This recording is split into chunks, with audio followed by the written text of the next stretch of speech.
Every grandmother in Black America kept a secret weapon in her kitchen. These were the snacks that made children lose their minds. What we're going to explore today is the complete catalog of homemade snacks that Black kids absolutely lost their minds over. Some of these you'll recognize immediately. We'll start with the obvious ones, the pound cakes and banana puddings that still show up at every family gathering. Then we'll move into the regional specialties, the cobblers and pies that varied block by block depending on who taught whom. And finally, we'll arrive at the truly obscure, the snacks so tied to specific places and specific decades that finding someone who still makes them feels like discovering a living fossil. The first snack on this list is pound cake, and if you just rolled your eyes thinking you already know everything about pound cake, you're wrong. The pound cake that Black grandmothers made was not the dry, crumbly thing you buy at a grocery store. It was dense, in the way gold is dense, heavy, substantial. You could slice it thin and the slice would hold together perfectly, or you could cut a thick slab and feel the weight of it in your hand like something valuable. The original recipe called for a pound of butter, a pound of sugar, a pound of eggs, and a pound of flour. Simple mathematics. But what made it legendary was what happened next. Some grandmothers added lemon zest. Some poured a glaze over the top that soaked into every crack. Some finished it with butter pecan swirls that turned each slice into a mosaic. One person online described their reaction to a butter pecan pound cake with these words: "I need that recipe like I need air." Another said they reacted violently to the cake, but it was worth it. A third called their sister's peach pound cake the best dessert I've ever had in life. Not one of the best, period. What made these cakes special wasn't the ingredients. Anyone can buy butter and sugar and flour. What made them special was technique passed down so precisely that daughters would stand in kitchens decades later measuring ingredients by hand the same way their grandmothers did, achieving the same texture through muscle memory rather than measuring cups. Here's the kicker. Pound cake worked because of what it demanded. The butter had to be creamed until it turned pale and fluffy, incorporating air that would later create structure. The eggs went in one at a time, each fully integrated before the next. The flour folded in gently because overworking develops gluten, and gluten turns pound cake tough. Every step mattered. Miss one, and you'd know it when the cake came out of the oven. This is why children begged for pound cake, not because it was sweet, though it was, because when it was made right, the crumb was so fine and the moisture content so perfect that each bite felt like eating something more expensive than it actually was. Pound cake was the great equalizer. It made modest kitchens produce restaurant quality results, and it traveled. That was the practical genius. Pound cake could be wrapped in foil, driven across town, sit on a table in summer heat, and still taste perfect hours later. For family reunions where the nearest refrigerator was a 10-minute walk away, this was essential technology. 7-Up cake came next in the evolution, and if pound cake was the foundation, 7-Up cake was the innovation that proved Black grandmothers were food scientists decades before anyone called it that. The idea sounds almost absurd when you hear it first. Soda in cake batter, but the chemistry was sound. The carbonation created lift. The citrus oils from lemon lime soda added brightness without the expense of fresh lemons. The sugar in the soda contributed to browning on the crust. When these cakes emerged from burnt pans, they had a texture different from anything else. Lighter than pound cake, more tender. The color was pale golden, and the glaze, which was essential and non-negotiable, soaked into every ridge of the burnt shape until the whole thing glistened. One person framed it this way: there's the timeless question of how people will make a 7-Up cake without lemon lime soda. Soda is an essential ingredient for this recipe. They weren't exaggerating. Try to substitute and the chemistry fails. The cake doesn't rise correctly. The flavor profile shifts wrong. It was lemon lime soda or nothing. Children begged for 7-Up cake because it felt modern. It felt like a secret. You could taste the soda in there somewhere, but transformed into something better than any soda could be on its own. It was alchemy they could experience directly every time they took a bite. Sock it to me. Cake carried the most personality of any cake on this list. Even the name demanded attention. It arrived at gatherings in heavy burnt pans carried by aunties who moved slowly and carefully because they knew what they were transporting. The secret was the swirl. A ribbon of cinnamon sugar and chopped pecans ran through the center of the batter, creating a dark vein of sweetness that appeared when you sliced into the golden exterior. Finding that swirl was like opening a present. You knew it was in there. You could smell it. But seeing it emerge with each cut felt like revelation every single time. One person described rediscovering a family recipe with genuine joy. "I just found my mom's sock it to me cake recipe, so I might be on your timing this weekend." Another recalled their aunties. "I had aunties who made the fun cakes for family. Earthquake cake, sock it to me cake." Then they added something heartbreaking. "All my cake baking aunties are gone now, and I might be crying in my kitchen, but I know they'd ask for the recipe." This is what these snacks actually were. Anchors to people no longer here. Edible memory. Children begged for sock it to me cake, not just because it tasted good, but because eating it meant being close to the person who made it. When that person passed, the cake became the last tangible connection to them. Peach cobbler exists in a category by itself because of the arguments it starts. Every family had opinions about peach cobbler. Should the crust be latticed on top, dropped in like dumplings, spread as a solid sheet? Should you use fresh peaches or canned? Should the filling be thick or loose? Should it be served with ice cream or without? These weren't casual preferences. These were positions defended with passion. One family's cobbler technique was the correct technique, and all other families were simply wrong. One grandmother shared feedback on her technique. I told her I was gone, do a whole crust top instead of the strips. That's how your great-grand used to make it, but that's too much crust for me. The grandmother tasted it and said, oh, too this sweet. 3 generations, 3 slightly different opinions about the same dish. What made children beg for peach cobbler was sensory overwhelming. The smell hit you first, filling the kitchen with sugar, butter, cinnamon, and warm peaches. Then the bubbling sound as the juices caramelized around the edges. Then the sight of golden crust covering a filling so thick it barely moved when you tilted the pan. And finally, the taste. Soft peaches that had broken down just enough to become almost like jam, but still held their shape. Crust that was crispy on top where it caught the heat directly and soft underneath where it absorbed the sweet liquid. Vanilla ice cream melting into everything if you were lucky enough to have some. One person described a variation with reverence: bourbon peach cobbler cheesecake. The combination of those words suggests someone who understood that peach cobbler was a platform, not a fixed recipe, a foundation that could support almost infinite creativity. Sweet potato pie carried weight that went beyond flavor. This was a dessert tied directly to the land, to families who grew their own sweet potatoes and stored them through winter, to a history of making luxury from what you could produce yourself. The technique started with roasting. You couldn't rush it. Sweet potatoes went into the oven and stayed there until the skins loosened and the flesh inside turned soft enough to mash smooth. Then the spices went in, nutmeg and cinnamon usually, sometimes ginger, always measured by instinct rather than spoons. One person described the cultural stakes clearly. They're both round, orange, and probably bad for your health, but which is the better Thanksgiving dessert, pumpkin or sweet potato pie? For most people, the answer likely depends on where they're from. This was regional identity baked into a crust. Sweet potato pie said something about where you came from and what your family valued. Children begged for it because it was theirs. Pumpkin pie might be everywhere, might be on every store shelf, but sweet potato pie was specific. It was home. Another person captured this perfectly. Pumpkin pie and sweet potato pie taste the same, but I stand with the sweet potato forever. Not because of flavor, because of loyalty, because of what the choice represents. The genius of sweet potato pie was economic. Sweet potatoes grew in poor soil. They stored for months without refrigeration. They provided actual nutrition, not just calories. And when transformed into pie, they produced something that tasted expensive and celebratory while costing almost nothing. Banana pudding operated on a completely different logic than the cakes and pies, but children begged for it with equal intensity. The construction was deliberate. Vanilla wafers on the bottom, warm homemade custard poured over, sliced bananas layered in, more custard, more wafers, more bananas. The process repeated until the dish was nearly overflowing, then topped with either whipped cream or meringue depending on family tradition. Happened next was chemistry. The wafers absorbed the custard and softened into something entirely new. No longer cookie, no longer pudding. Something in between that existed only in this context. One person described their mother-in-law's banana pudding simply, literally chef's kiss.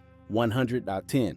I can't wait for her to make it again for Christmas. Another expressed pride. Everyone loved the banana pudding. I have to give the recipe to multiple people. I think I'm head dessert chef of my family now. And one person drew a clear line about authenticity. If I bite into some banana pudding and I taste that Jell-O packet and whipped cream, I'm gonna slap the hell out of you. This was the distinction that mattered. Instant pudding mix existed. Cool Whip existed. These shortcuts produced something that looked similar but tasted nothing like the real thing. Children who grew up with homemade banana pudding could identify the fake version in one bite, and the disappointment was genuine. The real version required custard cooked on the stove, stirred constantly to prevent lumps, thickened with eggs and whole milk until it coated the back of a spoon. It required standing over heat long enough for your arm to ache. It required caring enough to do it properly. Red velvet cake was the showstopper, the one that announced celebration before anyone sliced into it. That color, deep red and dramatic against white cream cheese frosting, made everything else on the dessert table look modest by comparison. Children gravitated toward it visually before they even knew what it tasted like. It looked like something special. unforgettable. It looked like an event. One person described their red velvet this way: feed your eyes with that luscious red velvet cake and decadent chocolate cake. One thing about my cakes, they will humble every other cake you have tasted. Elite texture, heavenly taste. That confidence was earned. Red velvet done right had a texture unlike any other cake. The cocoa gave it depth without making it chocolate cake. The buttermilk added tenderness. The vinegar, which sounds strange until you understand the science, reacted with the baking soda to create lift. The cream cheese frosting was non-negotiable. Other frostings on red velvet were wrong. The tang of cream cheese cut through the sweetness of the cake and created balance. Without it, red velvet became cloying. With it, you could eat slice after slice. This was the cake families brought too.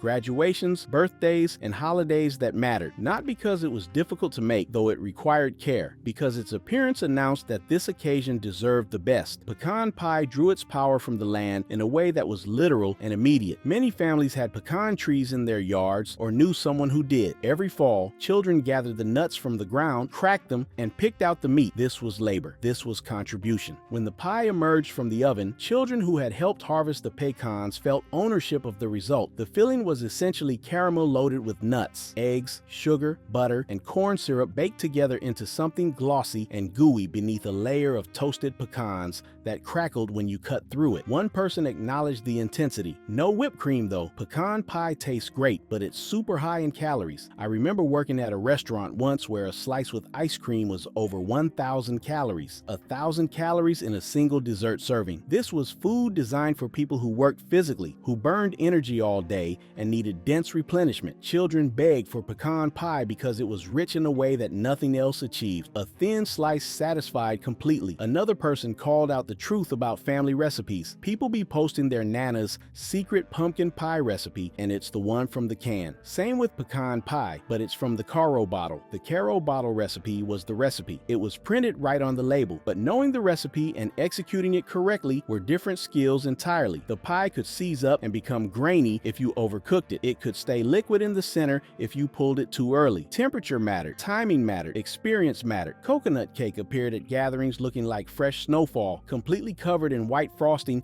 and flaked coconut that clung to every surface. The visual impact was immediate. While other cakes relied on taste alone, coconut cake announced itself from across the room. It was beautiful in a way that felt almost too special to cut into. One person described bringing it to a gathering, dinner at friends, bringing dessert, a homemade coconut cake and an apple pie. Another shared a story of family connection. My mom spent so long trying to recreate my grandmother's coconut cake. Mom finally found the recipe after so long, a couple years back. When I bit into that cake, a lot of memories came back. I miss my grandmother. The layers were often brushed with coconut milk or simple syrup before frosting, which kept them moist and intensified the coconut flavor throughout. Some families added coconut to the batter itself. Some kept it only in the frosting and topping. Either way, the flavor profile was unmistakable. Children begged for coconut cake at Christmas, especially when the white exterior matched the season and the sweetness felt appropriate for celebration. It was holiday cake. It was winter brightness. It was edible joy. Bread pudding transformed failure into triumph. Stale bread, the kind you'd normally throw away, became the foundation for something warm and custardy and deeply satisfying. The technique was simple but required attention. Bread torn into pieces. Milk and eggs and sugar and vanilla mixed into a custard. The bread soaked until it absorbed everything. Then the whole thing baked until the top turned golden and the inside set into something between cake and custard. Raisins were common. They plumped during baking and added bursts of sweetness throughout. Some families added rum sauce poured over the top. Some served it with cream. All versions shared the same essential character. Waste transformed into abundance. One person called it exactly what it was. Bread pudding has got to be the only dessert that crawled out of the trash. Got a shower with vanilla syrup and came back as chef's special. Children begged for bread pudding because the texture was unlike anything else. Soft in places, custardy in others, slightly crispy on top where the edges caught the heat. Every bite was slightly different from the last, and the message beneath the dessert was one children absorbed without realizing it. Nothing gets wasted. Everything has potential. What looks like garbage today might be tomorrow's best meal. Caramel cake revealed who in the family had genuine skill. Not because the cake was complicated. The cake was straightforward, but because the icing demanded mastery. Making caramel icing required cooking sugar to precisely the right temperature, watching it darken from pale to golden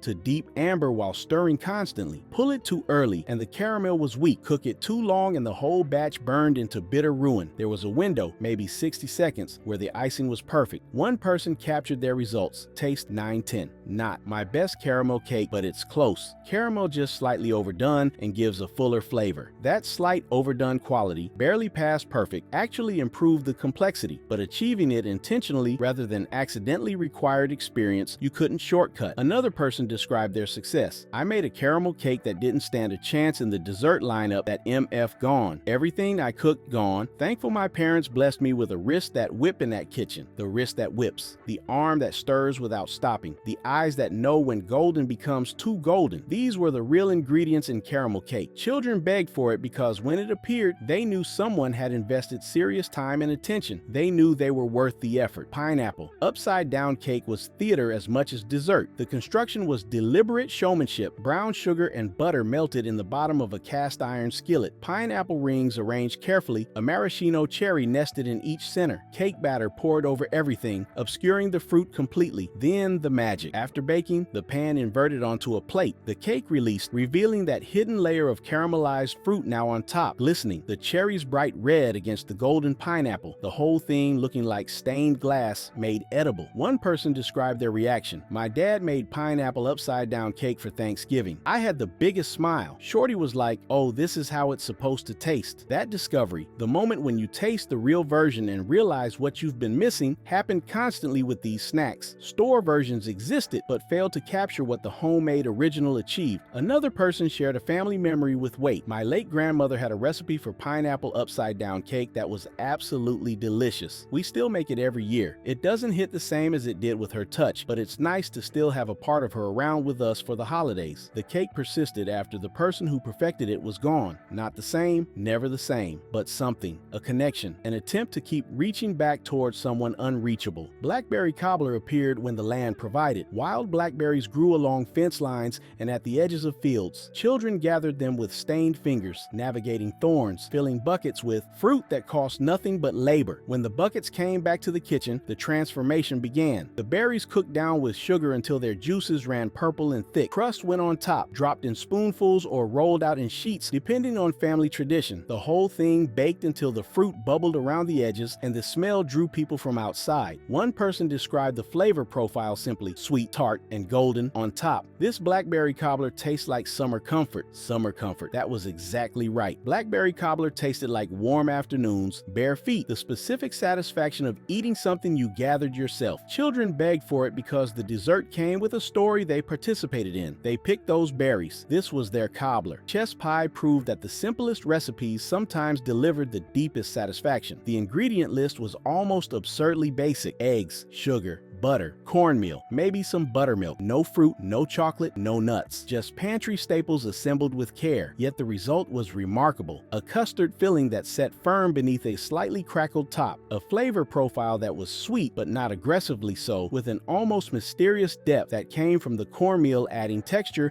and the butter adding richness. One person expressed a common regret. I regret not learning my granny's chess pie recipe, especially since the two versions I've been seeing online are conflicting in regards to buttermilk and cornmeal use. Two versions conflicting. Every family had their own approach, and the variations mattered. Some used buttermilk, some didn't. Some added cornmeal, some left it out. The chess pie you grew up eating became the chess pie you believed was correct, regardless of what other families did. Children begged for chess pie because it was available when nothing else was. You didn't need special ingredients. You didn't need fresh fruit or expensive chocolate. You just needed the basics that every kitchen already contained. Hummingbird cake arrived in Black Southern households carrying tropical flavors that felt exotic and celebratory. Bananas and pineapple folded into the batter created a cake that was incredibly moist, almost like banana bread elevated into celebration form. The texture was dense but tender. The flavor was fruity without being too sweet. Pecans added crunch throughout, and the cream cheese frosting spread generously between layers and across the exterior provided the tang that balanced everything else. Without it, hummingbird cake could veer too sweet. sweet. With it, the flavors harmonized. One person compared it favorably to other options. A good carrot cake or hummingbird cake with cream cheese frosting though. The worst is the store-bought, mass-produced cakes that have that thick layer of weird textured frosting, a taste found nowhere else. That weird textured frosting. The stuff from grocery store cakes. Once you'd eaten homemade cream cheese frosting on a real hummingbird cake, the industrial version became inedible by comparison. Children who grew up with the real thing developed standards that supermarkets couldn't meet. Apple Brown Betty took leftovers and transformed them completely. Whatever bread was going stale, biscuits, cornbread, regular sliced bread, got crumbled or torn into pieces. Apples were sliced thin, everything layered together with butter and sugar and cinnamon, then baked until the top crisped and the apples softened and the juices turned syrupy. One person remembered it fondly, Apple Brown Betty, an old-fashioned rustic dessert. One of my favorites. Rustic was exactly the right word. This wasn't a refined dessert. This was thrift-made delicious, the kind of creation that emerged when throwing food away wasn't an option. Every scrap had value. Every leftover could become something better. Children begged for Apple Brown Betty because it was warm and comforting and because the crispy topping contrasted so perfectly with the soft apples underneath. It was simple food made with care. Buttermilk pie shared territory with chess pie but carried its own distinct character. The buttermilk added a tanginess that cut through the sweetness, creating a flavor profile that was more complex than it had any right to be. The custard set smooth and silky, the crust baked golden. Every element worked together. One person stated their opinion clearly. My favorite traditional Southern dessert for Thanksgiving is buttermilk pie. Extremely simple, not overly sweet, very solid with a custard-like flavor. Highly recommend. Not overly sweet, that was the key distinction. In a world of desserts that pushed sugar to the limit, buttermilk pie held back. The restraint made it more sophisticated, more adult, while still appealing to children who appreciated that they could finish a slice without feeling overwhelmed. Families often made two at a time because one disappeared too quickly. The first pie was for immediate consumption. The second was for later, assuming it survived the afternoon. Old-fashioned tea cakes were the quiet snack that carried more history than any other item on this list. These weren't the cookies you bought at a store. They were soft, gently sweet, flavored simply with vanilla and sometimes nutmeg. They existed for centuries in Black Southern kitchens, baked for church gatherings and Sunday afternoons and any occasion where a simple sweet seemed appropriate. Grandmothers measured ingredients by hand without written recipes. They knew the dough by feel, by the way it held together when pressed, by the way it spread on the pan. Children grew up eating tea cakes that tasted exactly like their grandmother's tea cakes, unchanged across generations. One source described them this way: tea cakes were once a symbol of comfort and togetherness, baked in African American kitchens for Sunday gatherings and holidays when families came together after church. These soft cookies were not overly sweet, but they carried just enough sugar and spice to make them memorable. The beauty was in their simplicity. Nothing fancy, nothing complicated, just flour, butter, sugar, and the care required to make them correctly. Tea cakes taught children that impressive food didn't require expensive ingredients. It required attention. Molasses cookies emerged from necessity when refined sugar was too expensive or unavailable. Molasses provided sweetness with depth, that dark, complex, almost earthy flavor that refined sugar couldn't match. Combined with warm spices, ginger, cinnamon, nutmeg, the cookies baked into something fragrant and satisfying. One source captured their character. Molasses cookies were the kind of treat that spoke of both scarcity and comfort, sweetened with molasses at times when refined sugar was too expensive or unavailable. Children begged for molasses cookies because they were different from anything else. That deep sweetness, that warmth, that almost mysterious flavor profile. Nothing in the store tasted the same. These were home cookies, specific to families that kept the tradition alive. Pralines represented candy-making skill passed down through generations. The technique was demanding. Sugar, butter, and evaporated milk had to cook to exactly the right temperature, stirred constantly with a wooden spoon until the mixture thickened and coated properly. Pecans were folded in at precisely the right moment. Then the mixture was dropped in spoonfuls onto wax paper, where it cooled into soft, rich pieces that melted on the tongue. Children waited impatiently for pralines to harden, sometimes burning fingers by reaching for them too early. The texture was unlike any store-bought candy, softer and creamier, with pecans that seemed to have absorbed some of the caramel flavor. Making pralines required practice. The first batches often failed, either too soft to hold shape or too hard to eat enjoyably. Grandmothers who had perfected the technique over decades could produce perfect perfect pralines without consulting recipes or thermometers. They knew by sight, by smell, by the sound of the bubbles. Potato candy sounds impossible until you understand the logic. Mashed potatoes, cooked and cooled, mixed with powdered sugar until they formed a pliable dough. The dough rolled out flat, spread with peanut butter, then rolled up like a scroll and sliced into pinwheels. The result looked impressive and tasted surprisingly delicious. One source explained, potato candy was inexpensive to make and required no fancy ingredients, making it popular during lean times. Its flavor was surprisingly delightful, with the sweetness of sugar balanced by the richness of peanut butter. Children begged for potato candy because it felt like magic. Potatoes becoming candy, the transformation seemed impossible. Yet there it was, sweet and colorful and genuine. The snack was proof of ingenuity. When chocolate was too expensive and store-bought candy out of reach, this homemade alternative provided the same joy. Nothing went to waste. Creativity filled the gaps. Finally, we arrive at homemade fudge, the snack that appeared in foil-lined dishes at every gathering, cut into squares that disappeared before people finished their main plates. The technique was simple, but required attention. Sugar, butter, cocoa, and milk cooked on the stove until the mixture bubbled thick and glossy. Vanilla went in after the heat stopped. Sometimes nuts were added. Then the whole thing poured into a pan and cooled until firm. Every batch was slightly different. Temperature affected texture. Timing affected whether the fudge was creamy or grainy. Children learned to identify whose fudge was best and position themselves near that dish. What made homemade fudge powerful was how completely it outclassed store-bought alternatives. The texture was creamier. The chocolate flavor was deeper. The sweetness was more balanced. Once you'd eaten the real thing, packaged fudge became a disappointment. This was the lesson running through every snack on this list. Homemade outperformed commercial. Care outweighed convenience. The time invested in standing over a stove, in stirring constantly, in watching for exactly the right color or texture produced results that no factory could match. Children begged for these snacks because they tasted better than anything money could buy. And here's what most people don't realize. These recipes were disappearing. Every grandmother who passed without teaching the next generation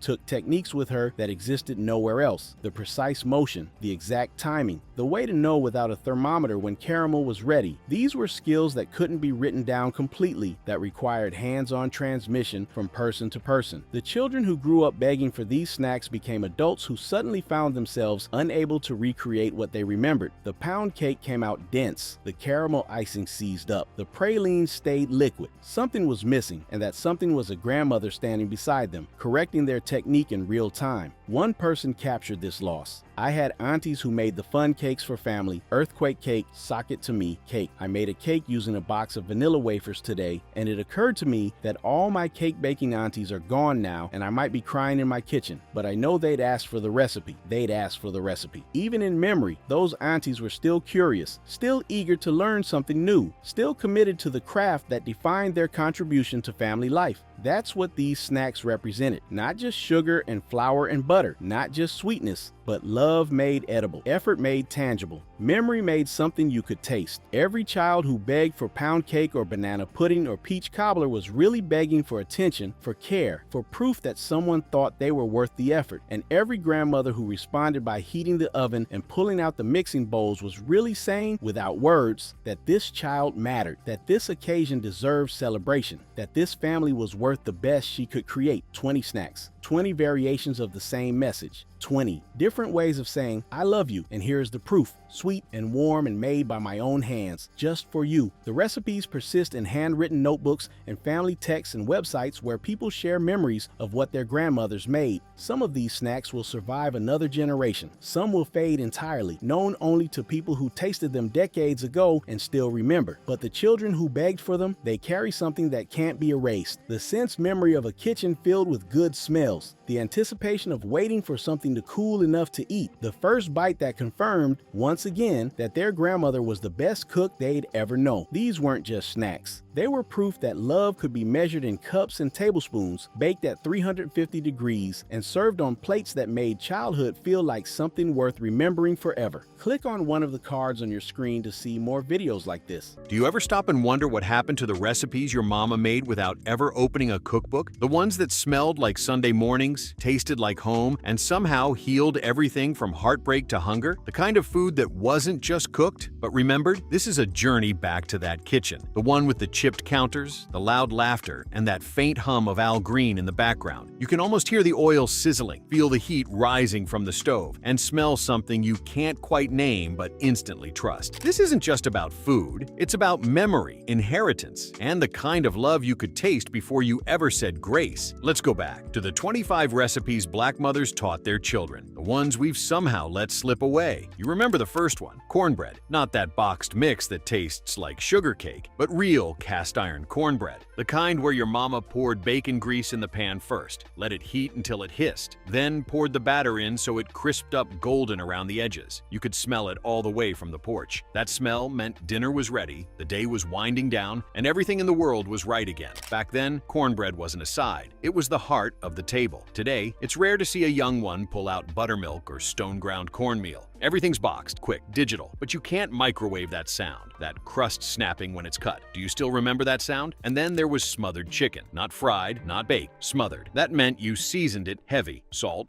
pepper, garlic, maybe a little paprika, then browned it slow until the skin talked back at the skillet. Then came the gravy, made from scratch, pulled from the same pan drippings. Mama didn't measure, she felt it. Flour, broth, onions, and thyme. It would bubble low and thick until the whole house smelled like comfort. Back then, that dish meant stay a while. You'd sit down with rice or mashed potatoes, soaking up every drop. These days, we scroll while eating, rushing through meals that used to take half a day. But do you remember when dinner was the event, not the interruption? Next came collard greens with smoked turkey or neck bones. The smell alone told a story. That pot would simmer all day, and you knew not to lift the lid too much or Mama would fuss. She'd throw in vinegar, red pepper flakes, maybe a pinch of sugar if the greens were too bitter. And when it was done, that broth at the bottom, the pot liquor, that was gold. That was history. Vitamins, flavor, and pride all in one. Mama would say, "Don't you dare throw that out." You'd soak it up with cornbread, close your eyes, and feel the ancestors nod. Now, too many folks reach for kale chips and forget that greens used to be our slow anthem. Proof that good things take time. Do you remember the patience of waiting for that pot to finish? Then there was sweet potato pie. Not pumpkin, sweet potato. You could always tell who knew what they were doing by the way they mashed the potatoes smooth. Butter, sugar, cinnamon, nutmeg, vanilla, and just a whisper of lemon to brighten it up. The crust wasn't store-bought. It was rolled on a floured counter with love and maybe a few words of prayer. When that pie came out the oven, the smell wrapped the whole house in Thanksgiving and childhood all at once. And when it cooled, Mama would slice it slow, making sure the first piece didn't fall apart. You'd get that taste. Creamy, spiced, soulful. Now you see store-bought pies stacked in plastic. No story behind them, no fingerprints of love. Can you still remember what that first bite felt like? Warm and sweet, like being safe again? And then, black-eyed peas. The New Year's tradition, cooked low and slow with smoked meat, onions, and that one bay leaf, Mama said, brought luck. She didn't play about that bay leaf. Those peas weren't just food, they were a ritual. Eat them for prosperity, she'd say. You didn't know what that meant back then, but you did it anyway. You learned faith through flavor, belief through habit. Nowadays, folks forget. They skip the pot, skip the prayer. But when that spoon hit your mouth back then, you tasted hope. Do you still cook hope? Fried catfish. That was Saturday night food. Cornmeal dusted, hot grease popping, fish sizzling in the cast iron. Mama had a rhythm. Drop, wait, flip, drain. It came out golden and crisp, never greasy. Served with white bread, hot sauce, maybe coleslaw on the side. The smell would drift out the screen door, calling the neighborhood like a song. That sound of the grease crackling was music. You didn't need fancy meals, you just needed that plate. Now fish gets baked, air-fried, or forgotten. But when's the last time you ate something that reminded you of who you are? Then there was okra stew. Slimy if you didn't know what you were doing, but Mama did. She'd mix it with tomatoes, onions, maybe shrimp or sausage, and cook it until it melted into something thick, earthy, and comforting. That dish taught patience, taught technique. You couldn't rush okra. You had to learn balance, heat, time. The smell was herbal, tangy, and deep, like the South itself. These days, okra's almost gone from kitchens, too messy for modern life. But do you remember when cooking was messy and beautiful? Rice pudding came next, the sweet cousin of struggle food. Leftover rice turned into dessert with milk, eggs, sugar, raisins, and nutmeg. Nothing wasted,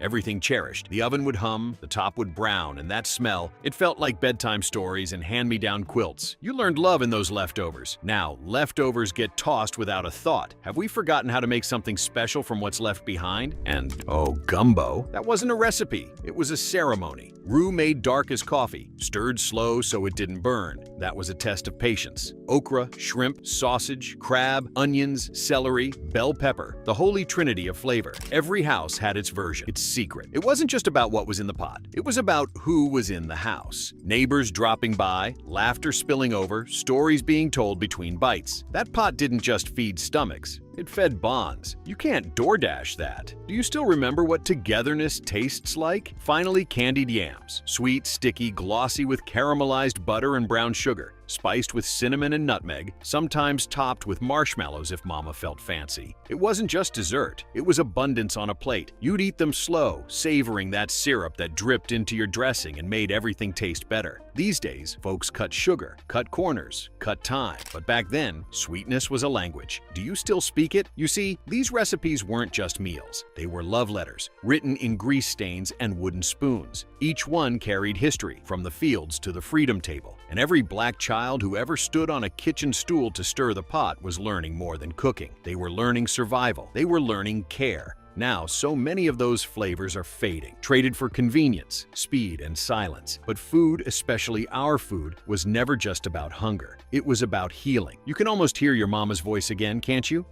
Taste it. Tell me what it needs. Tell me, what's the first dish that takes you home? You remember macaroni and cheese? Not the boxed kind with powdered orange dust, but the baked one that was a masterpiece every Sunday. Mama would start by boiling elbow macaroni, careful not to overcook it. Then she'd build that sauce from scratch. Real butter, evaporated milk, a mix of sharp cheddar, Colby, and a touch of Velveeta to make it stretch. She didn't need a recipe. She had instinct. That bubbling golden top that came out the oven, that was more than food. That was ceremony. You'd wait for it to cool just enough so the cheese stretched when you lifted your fork. Back then, every family reunion had a mac and cheese queen, and if hers didn't hit right, the whispers started before dessert. These days, folks grab pre-made trays or toss it in an air fryer. But tell me, do you still remember the joy of scraping the crispy corners for that last piece of perfection? Then there was fried cabbage. You'd hear that sizzle before you smelled it. Butter melting down, onions frying soft, cabbage ribbons going in, then that dash of vinegar to make it sing. Maybe some bacon bits for flavor. The pan steamed and crackled, filling the kitchen with a sweet, tangy perfume that clung to your clothes. Mama always said, cabbage will keep you humble and fed. It wasn't fancy, but it was full of flavor, of memory, of meaning.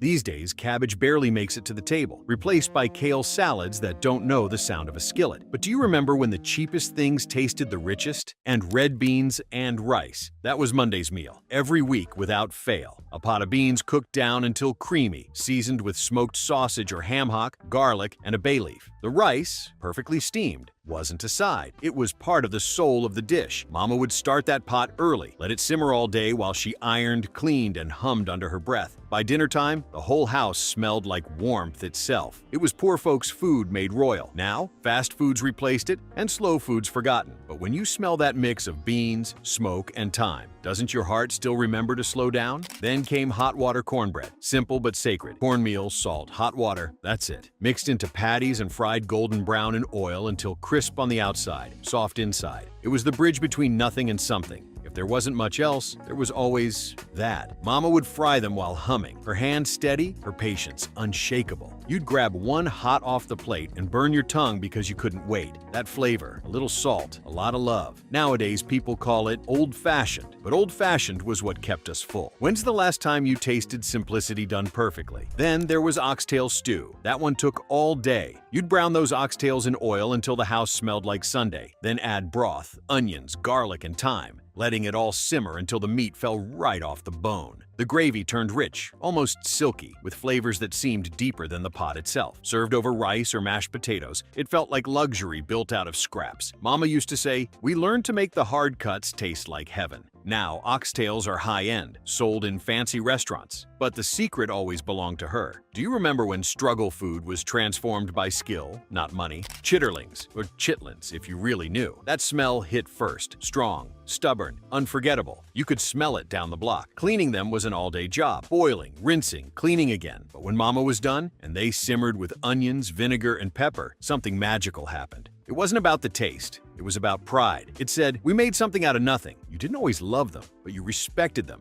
Today, most folks turn their noses up, but that smell, that unmistakable, unapologetic scent of heritage. That's a whole history lesson. Do you remember how love sometimes didn't smell sweet but stayed strong anyway? Next, buttermilk biscuits. The real ones. Soft, flaky, layered with years of practice. Mama never used a cutter, just her hands. Flour dust in the air. Dough folded and pressed with love. When they came out of the oven, hot and golden, she'd brush the tops with butter until they glistened. You'd pull one apart, steam rising, and watch that butter melt right through. Served with syrup, molasses, or sausage gravy. It didn't matter. It felt like morning. Now, biscuits come in cans that pop open. But can you still recall the sound of real dough being patted by hand? Chicken and dumplings. That was the definition of comfort. Chicken simmered until tender. Broth turned thick and creamy. Dumplings dropped in like clouds. You'd hear the gentle bubbling, smell the mix of thyme, onion, and love. That dish hugged you from the inside. On cold nights, it wasn't just food. It was warmth, faith, and peace in a bowl. Today, we sip instant soups, forgetting that soup used to take hours, not seconds. Can you still remember what patience tastes like? Then there was banana pudding. Not the instant one, but the real deal. Homemade custard, layered with vanilla wafers and sliced bananas, topped with meringue browned just right. Mama would chill it and tell you not to touch it yet, though you'd sneak a spoonful anyway. The first bite was soft, sweet, and soothing, like forgiveness. The smell of bananas and vanilla still makes your chest ache with memory. Now it's just pudding cups and whipped cream. But tell me, do you still crave the one that had your fingerprints in the bowl? And beef neck bone stew, poor man's meal turned masterpiece. Simmered slow with onions, carrots, potatoes, and a dark broth that could make you close your eyes in gratitude. Those bones gave flavor nothing else could. Mama said it was meat with meaning. You'd eat it with rice or cornbread, making sure not to waste a drop. These days, neck bones are forgotten, but back then, they were a symbol of thrift, of art, of endurance. Can you still hear the spoon scraping the last bit of gravy off the plate? Then came sweet tea, cold, dark, and strong enough to hold a spoon. Mama would brew it on the stove, pour it over sugar while it was hot so it dissolved just right, then chill it until beads of sweat formed on the glass. You'd drink it on the porch, the world slowing down with each sip. It wasn't just tea, it was time, a pause, a permission to rest. Now tea comes bottled, sterile, soulless. But can you still remember how it felt when time tasted sweet? You see, every one of these recipes was more than nourishment. They were lessons in patience, gratitude, and faith. Each dish told you how to survive with dignity, how to feed a family on spirit when the wallet was thin.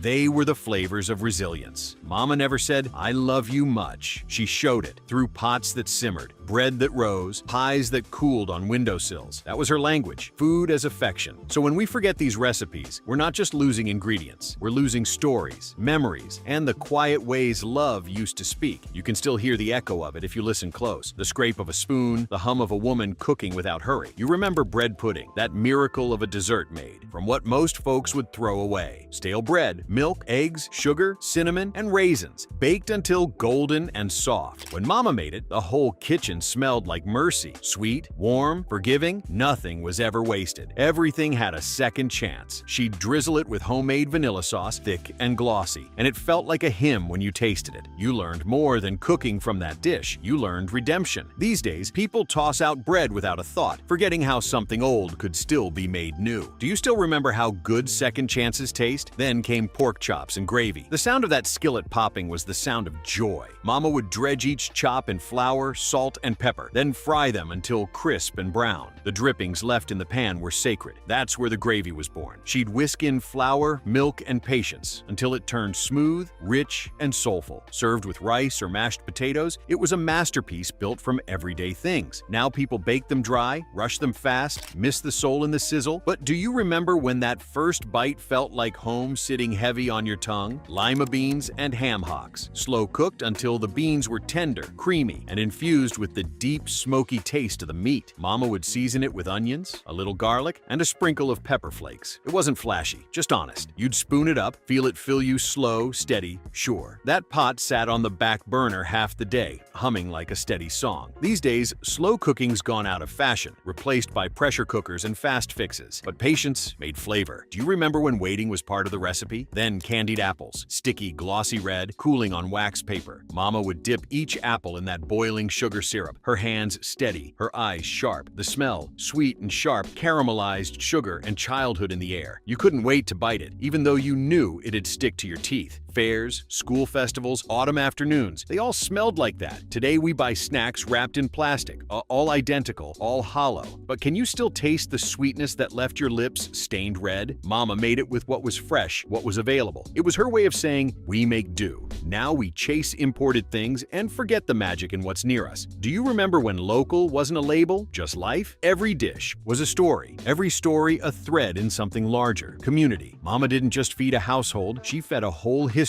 Food wasn't about recipes. It was about remembering who we were when we had nothing but each other. And when you sat down at that table, whether it was a feast or a humble meal, you always said grace, because gratitude wasn't just for the good times, it was for the simple ones. That's what these recipes were. Gratitude made edible. And now, as so many of these flavors fade, we have to ask ourselves, what are we passing down in their place? Are we giving our children the taste of tradition or just convenience? The kitchen used to be the heartbeat of the home, where laughter, discipline, and faith all happened over a hot stove. Now it's quiet, stainless steel, lifeless. But maybe it's not too late. Maybe one day you'll roll up your sleeves, turn on the radio, and make one of those dishes again, by memory, not measurement. Tell me, when was the last time a smell made you cry? These days, breakfast is protein bars and screens. But do you remember when history sat on your plate and you ate it proudly? That's what all of this was about. Pride. Black mothers didn't just teach recipes. They taught resilience disguised as dinner. They turned scarcity into abundance, bitterness into beauty, leftovers into love. They measured nothing, yet every dish was perfect. Because perfection wasn't the goal. Nourishment was. Every stir, every simmer, every burnt fingertip was a language. You didn't need to ask if she loved you. You could taste it. You could smell it before you even reached the kitchen door. And now, as those recipes fade, what remains isn't just the loss of food, it's the loss of memory. The kind of memory that tied families together across generations. That said, we made it before, and we'll make it again. But you can still bring it back. You can still find that old cast iron skillet, still fry something slow, still hum a tune your mama used to sing under her breath. You can still fill your kitchen with the same smell that once filled hers. Maybe you'll burn the first batch, maybe you'll forget the spice, but maybe, just maybe, someone younger will walk by, smell it, and stop, because something deep in their bones will recognize it. That's how tradition survives. Not by perfection, but by repetition, by remembering, by cooking, by loving. So maybe it's time to pick one recipe, just one, and bring it back. Make it the way she did. Taste it, close your eyes, and listen for her voice. Because the truth is, those recipes aren't lost. They're waiting in the flour canister, in the bottom of your memory, in that one skillet you never threw away. And when you cook them again, she's there, standing right beside you, wiping her hands on that same old apron, saying softly, "Now that's how it's done, baby." When you think back, you realize it was never just about the food. It was about rhythm, the way your mother moved around that kitchen like she'd rehearsed it her whole life, the shuffle of slippers on linoleum, the hiss of oil, the hum of an old gospel record in the background. You didn't need a recipe card to understand that she was creating something bigger than dinner. She was preserving a language. Every stir, every taste, every sprinkle of salt was her way of saying, "I love you, I've got you, and you're going to be all right." Back then, food wasn't fast. It was patient. A pot of greens could simmer all day. A pound cake took the better part of an afternoon. It was an unspoken rule that flavor took time, that love did too. Today, everything is instant. Instant meals, instant messages, instant everything. But those dishes your mother made, they reminded you that some things can't be rushed. She taught you that seasoning doesn't come from a packet, but from the soul. That it's not about the brand of butter, but the care that melts it into the pan. And maybe that's what's been lost most of all, the patience to sit still long enough for something to mean something. Because her recipes weren't written down, they were lived. She didn't measure, she remembered. Just a pinch, she'd say. A little more till it feels right. You'd stand there, watching, thinking you'd never forget how she did it. But then, life got loud, the world sped up, and somewhere between the drive-through line and the late nights, you realized how much you missed that slow magic. The truth is, Black mothers didn't just feed their children, they fortified them. Those meals were protection, culture, prayer, and poetry all rolled into one. A pot of beans wasn't just dinner, it was a reminder of survival. Fried chicken wasn't just a recipe, it was a ritual. Sweet potato pie wasn't just dessert, it was identity. Every flavor carried history, whispers from grandmothers who worked fields and kitchens and still made time to feed their families with pride. You didn't just eat her food, you inherited it. Now the challenge is keeping it alive, not as nostalgia, but as practice. When you cook those recipes again, when you stir the pot the way she did, taste it, close your eyes and say, almost. You bring her back. You carry her through time, through distance, through generations. You remind yourself, and whoever's sitting at your table, that love real love, is often simmering on the stove long before you taste it. So maybe tonight, instead of ordering takeout, you roll up your sleeves. You pull out that old cast iron skillet, maybe a little worn but still sturdy. You make her biscuits. You fry that chicken. You season those greens the way you remember, or maybe the way you feel. You let the house fill up with the smell of what used to be, because that smell, that's memory cooking itself into the walls again. And when you sit down to eat, don't rush. Take a bite, close your eyes, let it hit you. That deep, quiet knowing that you've just done something sacred. You've brought her back for a moment. You've kept the story alive. So here's the truth. Recipes fade, memories blur, but taste